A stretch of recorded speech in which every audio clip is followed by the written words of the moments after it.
এত সুন্দর একটি রাজমহলের মতন পরিবেশ, দেখে তো পুরাই মাথা নষ্ট। আমরা যাচ্ছিলাম বান্দরবন, যাওয়ার পথে বিশাল উঁচুতে দেখি একটা রাজমহল ঝকঝক করছে। তো সেখানে না গেলে কি হয়, তো আমরা সবাই মিলে চলে গেলাম সেই রাজমহলটা দেখার জন্য। আসলে এটা কি জিনিস ছিল, যে দেখি এত সুন্দর, শুধু রাজমহল না, দূর থেকে মনে হচ্ছে যে এটা তাজমহল ঝকঝক করছে। খুবই সুন্দর একটা জায়গার সন্ধান পেলাম, ওই জন্য আসছি দেখার জন্য। আমরা বান্দরবন চলে আসছি। দেখি বন্দে কি পুরো সত্যম। তো এটা ছিল বৌদ্ধদের একটা মন্দির, এটার নাম হচ্ছে বন্দে পৌর সত্যমম। তো ভাবলাম যে এত সুন্দর একটা প্লেস, যে একটু দেখে আসি।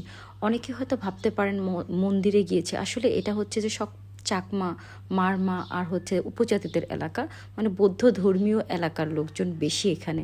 তো সেখানে বৌদ্ধদের মন্দির থাকবেই, তো একটু দেখতে গেলে তো দোষের কিছু নয়। তো দেখে আসলাম, আমার কাছে খুব ভালোই লেগেছে। এবং এটা এত উঁচুতে, উপর থেকে নিচে একদম ভিউটা অসম্ভব সুন্দর। আর পুরো মন্দিরের এলাকাটা খুবই ভালো লেগেছে। তো দেখে অ্যাকচুয়ালি একটু ছবি তোলা, আসলে আমরা যে কোথাও যাই আমাদের উদ্দেশ্য হচ্ছে একটু ছবি তুলবো, একটু ভিডিও করব, এই ধরনের। আসলে বৌদ্ধদের মন্দির দেখতে হবে এইরকম কোনো উদ্দেশ্য আসলে না। আর কোনো সৌন্দর্য দেখতে তো আর আল্লাহ না করে নাই যে কোনো সৌন্দর্য দেখা যাবে না। তুমি সৌন্দর্য চোখ দিয়ে অবশ্যই দেখতে পারো, কিন্তু মনটা মানা না মানা এটা সম্পূর্ণ হচ্ছে যে নিজের ব্যাপার।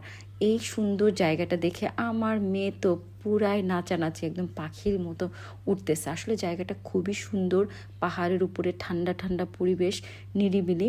আর আমরা যে সময় বের হয়েছি সেই সময়টাও খুবই সুন্দর ছিল, খুবই মনোরম একটা আবহাওয়া ছিল, মনটা ভরে যাওয়ার মতো।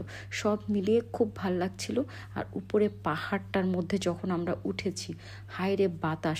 আসলে বান্দরবন, খাগড়াছড়ি এই সমস্ত জায়গায় মানুষ যাই প্রকৃতির যে সৌন্দর্যটা আছে সেটা খুব কাছ থেকে ফিল করার জন্য। আসলে এটাই হচ্ছে যে এই চট্টগ্রামের একটা খুব সুন্দর ঐতিহ্য, পাহাড়ি এলাকা। তো আমি হচ্ছে যে এই মন্দিরটার চতুর্থ পাশ ঘুরে ঘুরে ঘুরে ঘুরে দেখছিলাম, ভালোই লেগেছিল। তো দেখে না খুব ভাল লাগছিল। এই ছিল মন্দিরের পিছনের সাইড, আর এই হচ্ছে সেই সুন্দর একটা প্লেস। এখানে গিয়ে ছবি না তুললে তো হয় না, তো অনেক ছবি তুললাম, দেখে টেখে ঘুরে চলে আসলাম। আর আপনাদের যদি আমাদের এই ভিডিও ভালো লাগে তাহলে অবশ্যই সবাই লাইক, কমেন্ট, শেয়ার করবেন। আর ভালো থাকবেন। আর হ্যাঁ, কক্সবাজার থেকে বান্দরবন যদি কখনো ঘুরতে যান, যাওয়ার পথে এই মন্দিরের এই জায়গাটা যখন পড়বে, অবশ্যই সময় সুযোগ পেলে একটু ঘুরে আসবেন, ভালো লাগবে আপনাদেরও। তো সবাই ভালো থাকবেন, সুস্থ থাকবেন। আমার এই ভিডিও ভালো লাগলে শেয়ার দিবেন, লাইক, কমেন্ট এবং সবাই পাশে থাকবেন। আল্লাহ হাফেজ।